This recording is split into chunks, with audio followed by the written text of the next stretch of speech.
बिस्मिल्लाहिर्रहमानिर्रहीम। अस्सलाम वालेकुम।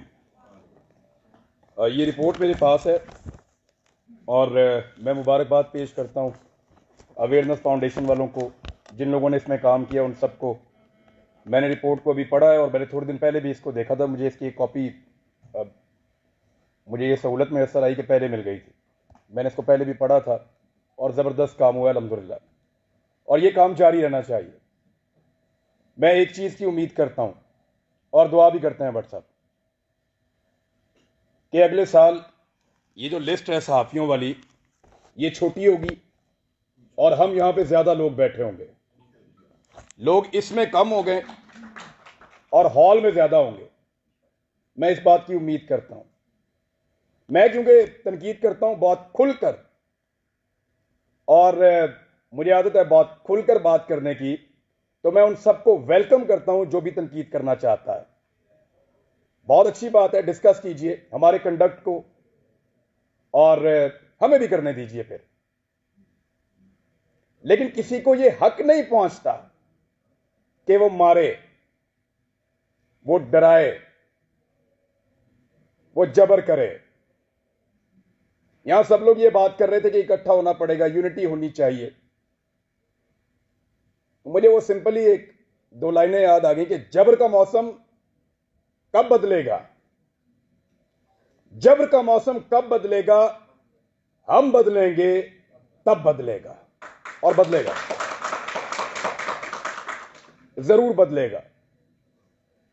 मैं कुछ चीजें बड़ी क्लियर कर देना चाहता हूं अगले 2-4 मिनट के अंदर, कोई गलतफहमी रहे ना, खुलकर बात कर लेते हैं। हमारे ऊपर पर्चे देने की औकात पॉलिटिशियंस की नहीं है। ये क्या बेचते हैं, पर्चा देंगे हम पे, कमजोर लोग, बुज़दिल। ये इमरान खान पर्चा करवाएगा, नवाज शरीफ करवाएगा, आसिफ जरदारी पर्चा करवाएगा हम पे। ये औकात है पर्चा देने की इनकी? भट्ट साहब नहीं करवा सकते। ये इनकी क्या जरूरत है कि हमारे ऊपर पर्चा करवाएं? पर्चा मेरे पे हो या मीर शकील पे हो, अरशद शरीफ पे हो या साबिर शाकिर पे हो, समी भाई पे हो या भट्ट साहब आपके ऊपर हो या जमीर भाई आपके ऊपर हो, ये नहीं करवा सकते पर्चा। ये जो पर्चा हमारे ऊपर होता है ना, बगावत का, गद्दारी का, इसके कॉपीराइट ही नहीं है पॉलिटिशियंस के पास। हर चीज के कॉपीराइट्स होते हैं ना। ये जो रियासत से बगावत का और गद्दारी का मुकदमा है, इसके कॉपीराइट इन सियासतदानों के पास नहीं है, वो इनके अब्बा जी के पास हैं, पाकिस्तान की एस्टेब्लिशमेंट के पास हैं कॉपीराइट्स। गद्दारी का पर्चा, बगावत का पर्चा, वो हम पे करवाएंगे। दुनिया के किसी मुल्क में ये पर्चे नहीं हो रहे, क्योंकि सब मुल्कों को इस बात का यकीन है कि उस मुल्क में रहने वाले शहरी उस मुल्क के वफादार हैं। सिर्फ पाकिस्तान के अंदर एस्टेब्लिशमेंट को इस बात का शक अभी बाकी है कि यहां पे गद्दार भी हैं और बागी भी हैं। क्यों शक करते हो? क्या मसला है आपका? ये कहना चाहिए, वो नहीं कहना चाहिए, सवाल ही तो पूछते हैं। हम करते क्या है? यानी अजीबो गरीब किस्म के स्टैंडर्ड्स पाकिस्तान में बनाए हुए हैं। मैं कुछ चीजें आपके सामने रख देता हूं। पाकिस्तान की एस्टेब्लिशमेंट से खुली खुली मैं सामने बात कर देता हूं। आप गैरों की जंग में हमें धकेल दें तो आप मुहिब्बे वतन हैं, और हम आपसे ये पूछें कि इतने सारे बंदे क्यों मारे जा रहे हैं, तो हम गद्दार भी हैं और बागी भी हैं। आप बंद कमरों के अंदर फैसले करें इस मुल्क के 22 करोड़ अवाम के, तो आप मुहिब्बे वतन हैं। हम आपसे पूछें कि उन फैसलों के नतायज पे नजर देखिए, बताएं कि ये हालात क्यों हुए, तो हम गद्दार हैं। आप पाकिस्तान में बार बार रजीम चेंज ऑपरेशंस करें, मुंतखब हुकूमतों को गिराएं, तो आप मुहिब्बे वतन हैं। हम आपसे पूछें कि ये क्यों किया, तो हम गद्दार भी हैं और हम बागी भी हैं। आप वजीर आजमों के इंटरव्यूज करें और फैसला करें कि इसको बनाना है और इसको नहीं बनाना, तो आप मुहिब्बे वतन हैं। और हम जब ये कहें कि जनाब अवाम का फैसला होना चाहिए, ये 22 करोड़ लोग हैं, कीड़े मकोड़े नहीं हैं, तो हम गद्दार भी हैं और हम बागी भी हैं। यानी आप बगावतों के और गद्दारियों के मुकदमे दर्ज करवाएं जो पूरी दुनिया में नहीं हो रहे। और जब हम आपको यह कहें कि क्या हम बागी हैं, तो उस पर भी हम बागी हैं, उस पर भी हम गद्दार हैं। यानी अजीबोगरीब किस्म का क्राइटेरिया बनाया हुआ है। आप हमारे लिए हमारे मुल्क की जमीन को तंग कर दें तो आप मुहिब्बे वतन हैं, और हम अपनी जमीन पे आजादी से रहने का हक मांगें तो हम गद्दार हैं, हम बागी हैं। आप खुदा ना खास्ता कभी हार भी जाएं तो आप मुहिब्बे वतन हैं। और हम आपसे पूछें कि हुजूरे वाला ये क्या हुआ था, तो हम गद्दार हैं, हम बागी हैं। आप किसी एक तजर्बे में नाकाम हो जाएं तो आप मुहिब्बे वतन हैं, और हम सिर्फ नाकामी की निशानदेही कर दें तो हम गद्दार हैं, हम बागी हैं। हम हंसें तो गद्दार हैं, रोएं तो गद्दार हैं, बोलें तो गद्दार हैं, चुप रहें तो गद्दार हैं, बात करें तो गद्दार हैं, ना करें तो गद्दार हैं, हम सवाल करें तो गद्दार हैं, जवाब मांगे तो गद्दार हैं, जवाब ना देने पर रिएक्ट करें फिर गद्दार हैं। क्योंकि हम पैदा हुए हैं हुजूर गद्दारी के लिए। हमारे गलों में ना तख्तियां डालो और हमें चक्कर लगवाओ पाकिस्तान के गद्दार लिखकर, हमारे माथों पे लिखो गद्दार, इधर यहां लिखो, या गोली मार दो, हमारे लिए वो ज्यादा आसान होगा। तकलीफ होती है। अरशद शरीफ ने किसके लिए आवाज नहीं उठाई थी? आप सारे गवाह हैं। जिसको मार पड़ी वो उसका शदीद तरीन मुखालिफ होने के बावजूद कहता रहा कि गलत मारा। तो तकलीफ होती है ना। भट्ट साहब नाकामी थी हमारी, उसका हम पे एतबार खत्म हो गया। भट्ट साहब उसको पता चल गया अब उसका बोझ नहीं उठा सकते, वो इसलिए मुल्क छोड़ के गया था। उन्होंने पता लग गया ताड़े तो गल उत्ते हुण, हम पे उसका एतबार खत्म हो गया था। तकलीफ होती है, चुप करके निकल लिया। इन्होंने मजाक उड़ाया उसकी तस्वीर दिखा दिखा कर, हमारे इख्तिलाफात को हमारे खिलाफ इस्तेमाल किया, हमारे लोगों को तस्वीर भेजी कि ये देखो भाग रहा है, फोटो लगाओ सोशल मीडिया पे, गंदा करो इसको, भाग रहा है। और बुज़दिल नहीं था। बुज़दिल होता तो तुम्हारे साथ डील करता, तुम उसकी मिन्नतें कर रहे थे डील के लिए। रोज उसे कहते थे कि आओ बात करें, रोज उसे कहते थे कि आओ सरेंडर करो हमारे सामने। उसके बच्चों को थ्रेट, उसकी फैमिली को थ्रेट। अकेला था, उसको पता था सबको उसने अकेले ने संभालना है, कोई और तो नहीं था उसके साथ। जाओ पूछो उसकी मां से, मैं मिलकर आया हूं उस दिन। सारी बातें करने के बाद, पूरा हौसला देने के बाद, आखिर में वो कहती है कि अरशद तो नहीं है ना, जो कुछ भी हो अरशद तो नहीं आएगा अब। हम पे उसका एतबार खत्म हो गया था, इसी काबिल हैं हम पे भरोसा नहीं था उसका, इसलिए वो यहां से गया। बुज़दिल नहीं था, हम नकारा हो गए थे, हम उसको नहीं बचा पाए। मैं अभी थोड़ी देर पहले मैं मोटरवे पे आ रहा था, मैंने एक वीडियो रिकॉर्ड की।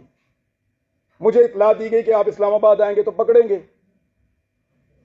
तो मत जाओ। तो मुझे दो वजूहात समझ आई, या तो कोई ये चाहता है कि मैं यहां के बात ना करूं, या हो सकता है वाकई पकड़ ले। तो मैंने एक वीडियो छोटी सी रिकॉर्ड करवाई, इसलिए कि अगर मैं पकड़ा गया तो ये लोगों तक पहुंच जाएगी वीडियो, और मुझे जो इत्तला दी है, कैसे दी है, किसने पकड़ा, ये भी पता चल जाएगा। मैंने अपने बच्चों से भी माफी मांगी। मैं एक साल में उनको कोई किसी एक मौके पर भी जो मैं उनके साथ टाइम गुजारा करता था, मुझे वो मौका ही नहीं मिला। मैंने उसी वीडियो में उनसे माफी मांगी कि बेटा सॉरी बाबा, फिर लेट हो गए, लेकिन वादा आपसे पूरा करेंगे। लेकिन आपको पता मेरे दिमाग में वाली चीज क्या चल रही थी? मेरा भी आप सबसे एतबार खत्म हो गया। आखिर में मेरे दिमाग में यह आ रहा था कि अरशद नहीं है, बोलेगा कौन? वही था, सबको इकट्ठा करके वहां अदालत में पहुंच गया था। क्यों पकड़ा उसको? हौसला देता था, डट कर खड़ा था, हर जगह उसने आवाज उठाई और पूरी कोशिश की उसने कि यह मुश्किल वक्त गुजर जाए। अभी मैं इस यकीन के साथ अंदर जाऊंगा कि अरशद पीछे नहीं खड़ा हुआ। अब सिर्फ ये एक कमी मुझे महसूस हुई है, वो इस कमी के साथ पाकिस्तान छोड़ गया था। वो तकलीफ मैंने आज पहली मर्तबा महसूस की है कि जब वो ये मुल्क छोड़कर जा रहा था तो वो कितना बेबस था, और उसका हमने मजाक उड़ाया कि फलां फ्लाइट से निकल गया, इस तरह निकल गया, इस तरह भाग लिया। उसने मुझे फोन पे बताया, इमरान तुझे पता है मैं कैमरे में जानबूझकर मुस्कुरा रहा था, वो इसलिए कि मुझे पता था ये मेरा मजाक उड़ाएंगे। मजाक उड़ाते हो यार, पहले जमीन तंग करते हो, फिर कोई यहां से चला जाए तो उसका मजाक उड़ाते हो। क्या बंदूक लेकर तुम्हारे गले पड़ जाए? वो भाई बोलने का काम है उसका, साफी है वो अपनी साफत से टक्कर दे रहा था, देता रहेगा, शहीद है, तुम्हारे लिए निशाने इबरत बनेगा वो। मैंने पहले कहा था, आज फिर कह रहा हूं कि तुम्हें सिर्फ मारना आता है, हमें और बहुत कुछ आता है, और वो हम इंशाल्लाह करके दिखाएंगे। सिर्फ हमें मारना नहीं आता।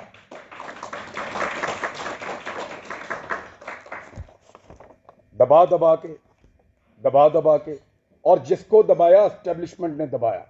अहमद मीर का प्रोग्राम में बड़ा खुश था उस दौर में जब बंद हुआ,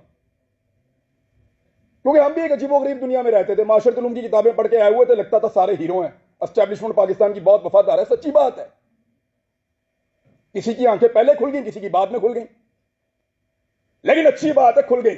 लेकिन मफादात की पट्टी बांध के कभी आंख बंद नहीं की, अल्हम्दुलिल्लाह। कभी इसलिए आंख बंद नहीं की कि मफादात की उसके ऊपर पट्टी बंधी हुई थी। जब मुतीउल्लाह जान पे हमला हुआ, मैं क्लिप आप सबसे शेयर कर दूंगा, मैंने मुजम्मत की। वो बच्चा जिसके घर के अंदर घुस के मारा, जिसके साथ आपका केस चल रहा था, मैंने मुजम्मत की। जब अफसार आलम पे गोली चली तब मुजम्मत की। सब रिकॉर्ड के ऊपर मौजूद है, हामिद मीर के ऊपर गोली चली, मुजम्मत की। लेकिन हामिद मीर ने अपने मुंह से कहा था, मेरे भाई ने, कि मेरा प्रोग्राम सियासतदानों ने बंद नहीं किया।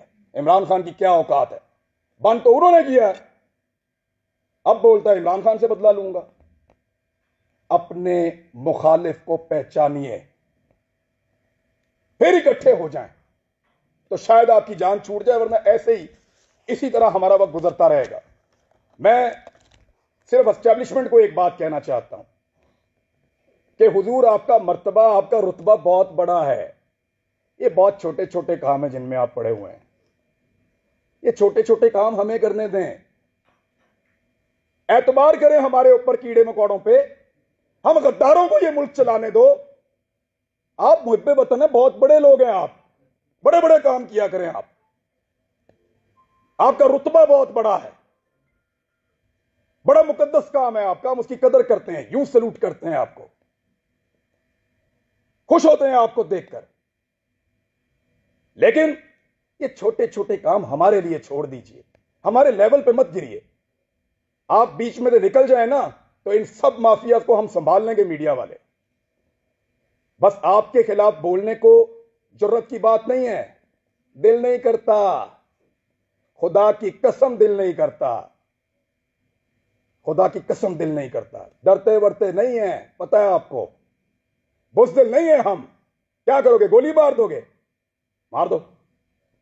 डरते नहीं है तुमसे, तुमसे प्यार करते हैं, तुम्हारी कदर करते हैं। डरो उस दिन से जिस दिन हमारे अंदर से यह जज्बा खत्म हो जाएगा। हम प्यार करना चाहते हैं, कदर करना चाहते हैं, हमें मत धकेलो, दीवार के साथ मत लगाओ, और ये ड्रामा बंद करो। पाकिस्तान के फैसले पाकिस्तानी करेंगे, पाकिस्तान के फैसले हम करेंगे। ये हमारा राइट है, लोगों का राइट है, डेमोक्रेसी ये कहती है। ये बंद कमरों के अंदर ड्रामे बंद करो। पाकिस्तान को तजुर्बा, मैं बचपन से पढ़ रहा था, लिखा हुआ था, इस्लाम के लिए तजुर्बागाह बनाएंगे पाकिस्तान को। हमारे लीडर्स ने यह बताकर पाकिस्तान बनाया, वो किसी और चीज की तजुर्बागाह बना दिया। पकड़ के इसको पकड़ लो, उसको नंगा कर लो, उसको डंडे मारो, उसके कपड़े उतार दो, उसको घसीट के वहां पे ले जाओ, इसको जगाते रहो, इसको शहरों में फिराओ। अजीब ड्रामेबाजी है। वो ये मुल्क है, क्या बना दिया आपने इसको? आपके अपने घरों में बच्चे नहीं है? यानी हमें डिवाइड करके हम पे रूल कर रहा है। पहले गोरा कर रहा था, अब एस्टेब्लिशमेंट कर रही है। इससे अगर निकलना है ना, तो एक बार सोचना पड़ेगा। मैंने यहां किसी को तनकीद का निशाना नहीं बनाया, मैंने सिर्फ बताया है कि वो कौन है जो हम सबको डैमेज कर रहा है। इस मौके से हमें फायदा उठाना चाहिए। हम सबको एक मौकिफ बनाना चाहिए, एक मौकिफ, कम से कम इस बात के ऊपर कि एक को मार पड़ेगी तो सबको मार पड़ेगी। यहां से भी शुरू कर लो तो बहुत है। बाकी मर्जी है, अगर डिवाइड एंड रूल करना है तो फिर करते रहिए। इस गंदे खेल का हिस्सा बनना है तो बनते रहिए। भट्ट साहब को मैं इसलिए अप्रिशिएट करूंगा कि कोई भी फोरम हो, कोई भी जगह हो, कोई भी बुलाए, जब सहाफत का नाम आता है तो आप लोग आ जाते हैं। सर, आप लोगों का बहुत शुक्रिया। हालात बहुत मुश्किल है। जिस मुल्क का चीफ जस्टिस कहे कि वो बेबस है, उधर भट्ट साहब क्या करें बेचारे। लेकिन ये वक्त भी गुजर जाएगा, यूनिटी आएगी इंशाल्लाह, इकट्ठे होंगे। और हम नहीं चाहते कि हम अपनी एस्टेब्लिशमेंट का मुकाबला करें। इबाद आ जाओ। अब तक के लिए इतना ही। Thank you.